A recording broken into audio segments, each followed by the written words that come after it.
Hey everyone, this is just a quick tip on how you can use a thin font and create an outline as thick as you want without losing your font space so that you can use it for coloring or other purposes.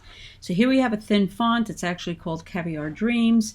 If you were to take this and give it an outline, you see that you have the outline and it's fine at one point at this size, which is almost across, it's on an 8.5 by 11 space.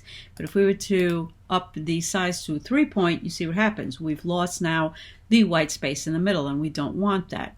So this is how you can get the best of both worlds. If you take this font, you color it white with no stroke. With no outline, what you're going to do is, it's still there, as you could see. You're going to hit Command or Control C, depending Command if you're on a Mac, Control if you're on a PC, and you do Command C. I'm just going to say the Mac ones because that's what I'm on. And then what you'll do is you'll hit Command B. Command B is going to send it to the back layer. It's going to send it right to the back. And it automatically selects it. I'm in Illustrator right now. This same process will work in Infinity, although the hotkeys might be a little bit different.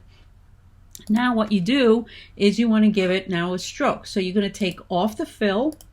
You're going to give it a stroke. For now, we'll just give it a stroke of black. And let's start beefing it up. And you see what happens? What's going on here is that the stroke is going from the center line of the font and expanding outwards. That's why it's cutting into your font space. So now you can have as thick of an outline as you want without losing the space that you want to use to color in. Now, sometimes, depending on the font, it might cause jagged irregularities, anomalies will happen. If that does happen, you want to get rid of it real quick, you change it over here on Illustrator again, Affinity Designer, I'm not sure, but here you have the choice of you change the cap from the butt cap, you change to the round cap, and from the corner, from the miter join, you're going to change it to the round join. It's going to round out the edges, but what's going to happen is it will get rid of those strange jagged lines. It's not showing on this font, so we can go back to the square if that's what you're looking for.